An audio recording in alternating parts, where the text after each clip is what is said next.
Ce week-end, la ministre de l'écologie, Ségolène Royal, s'est vue remettre un rapport particulièrement inquiétant sur l'évolution du climat. Alors, qu'on nous promet le pire, en fait-on trop? Sommes-nous trop alarmistes? C'est la question qui fâche de 7h15. Pour y répondre, je reçois Brice Lalonde. Bonjour. Bonjour. Vous êtes conseiller spécial pour le développement durable à l'ONU et ancien ministre de l'Environnement. Alors régulièrement, Brice Lalonde, on nous explique que ça chauffe. Là, on en est au 4e volume du rapport sur le climat de la France au XXIe siècle.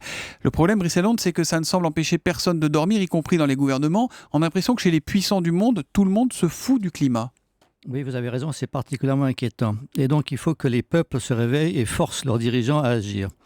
C'est la plus grave menace qui pèse sur l'humanité.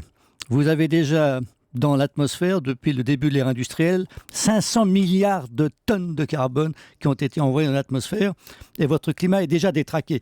C'est déjà terminé le climat que nous avons connu, le climat de notre enfance, le climat que nous avons connu depuis 10 000 ans. La France est un pays au climat tempéré, ce qu'on nous apprenait au collège, c'est fini ça ?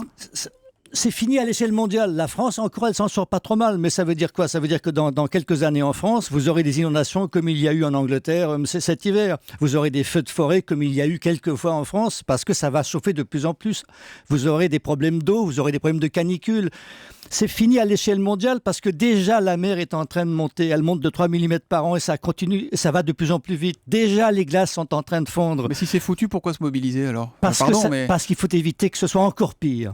Parce qu'on a déjà 1 degré Celsius d'augmentation. Ça ne fait pas grand-chose, on se dit c'est rien. Oui, parce que d'un été à l'autre, d'une planète, saison à l'autre, énorme. on a des étés où il fait plus de degrés, plus de degrés, ça ne nous choque pas. Ça. Pourquoi ces chiffres ? Là, on nous dit entre 0,6 et 1,3 degré de plus en 2050, a priori en France. C'est la température moyenne de la planète. C'est très difficile de se rendre compte de ce que ça veut dire la température moyenne. Il faut se rendre compte, c'est le problème, c'est le charbon, le pétrole et le gaz naturel. Chaque fois que nous brûlons ces combustibles fossiles, nous envoyons un gaz qui piège la chaleur à la surface de la planète. Tous les jours, c'est l'équivalent de 400 000 bombes d'Hiroshima en énergie que nous envoyons dans l'atmosphère. C'est particulièrement grave, mais c'est lent. Et ce qui est difficile. Et vous faites quoi à l'ONU ? Pardon, vous faites quoi ? Ils font quoi à l'ONU ? On vous a juste dit, tiens, amuse-toi avec ça et puis laisse-nous tranquilles. Les Barack Obama, les François Hollande, les Angela Merkel, les présidents chinois, ils s'en moquent ? Alors qu'est-ce qu'ils font les présidents chinois, Obama et autres ? C'est à eux de faire quelque chose. L'ONU, c'est quoi ? C'est un rassemblement d'États. Il n'y a pas de gouvernement planétaire. S'il y avait un gouvernement planétaire, on dirait tout de suite, arrêtez les gars, réunissez-vous rapidement. Et vous avez le sentiment à votre poste qu'effectivement, ils s'en moquent ou pas ? J'ai le sentiment qu'une grande partie d'entre eux a choisi l'adaptation. On s'adapte, tant pis, on va y arriver, c'est pas un problème. Et ensuite, le principal problème vient du fait que la plupart des États, après moi le déluge. Moi, ce qui compte d'abord pour moi, c'est que je me développe, c'est que je dépasse l'autre, c'est que je sois en avance. Et j'ai besoin du charbon, j'ai besoin du pétrole.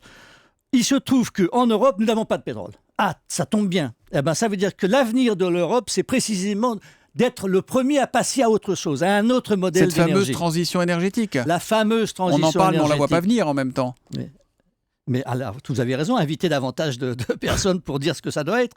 Il y a beaucoup de bêtises qui sont racontées dans le monde aujourd'hui. Mais la transition énergétique, ça veut dire qu'on passe au renouvelable, ça veut dire qu'on arrête le pétrole, on arrête le charbon, ça veut dire qu'on fait des économies d'énergie. En France, on n'est pas si mauvais. On a des petites voitures, j'entendais la publicité. On a des petites voitures, on a des TGV. On n'est pas les pires. Mais aujourd'hui, le problème, c'est que tous les pays en développement veulent dépasser les États-Unis et vivent comme aux États-Unis avec des grosses bagnoles et en consommant énormément d'énergie. Un chiffre peut-être sur les gaz à effet de serre. La Chine, c'est 10 milliards de tonnes à elle toute seule sur les 36 milliards de tonnes de CO2 émises en 2013. C'est incroyable. C'est un quart. Mais si vous regardez, parce que ce qui compte, c'est pas simplement ce que vous envoyez aujourd'hui, c'est ce que vous avez envoyé depuis 1850. C'est comme une baignoire qui se remplit. La quantité de gaz carbonique, le gaz carbonique, une moitié de lui, il va rester 1000 ans dans l'atmosphère. Et donc, quoi que vous fassiez, c'est déjà parti. C'est pour ça que c'est très important d'aller aussi vite que possible pour qu'au moins dans 50 ans ou dans 100 ans, la température se réduise. Pardon de la naïveté de ma question, Brice Lalonde, mais on n'arrive déjà pas à prédire la météo correctement à 15 jours. Comment peut-on savoir ce qui va se passer d'ici 2050, 270 et après ? Est-ce qu'on a les bons outils ? On a fait d'énormes progrès depuis qu'il y a les satellites, depuis qu'on peut mesurer exactement. On a envoyé des milliers de balises Argo dans la mer pour vérifier la température. On a une coopération internationale absolument magnifique. Et en plus, on a trouvé cette extraordinaire expérience des bulles d'air prisonnières des glaces de l'Antarctique qui vous montrent le climat du passé. Donc on sait exactement. On est complètement sorti des clous et des rails du climat. La température augmente de manière considérable. Et comment C'est on une y espèce de retourne dans les choc clous? pour la planète. Comment on y retourne dans les clous? On reprend des chevaux, on reprend des calèches, on reprend la bougie? Eh bien, et le solaire, et les éoliennes, et le nucléaire, et les économies d'énergie, c'est incroyable ce qu'on peut faire. Et c'est magnifique, c'est passionnant.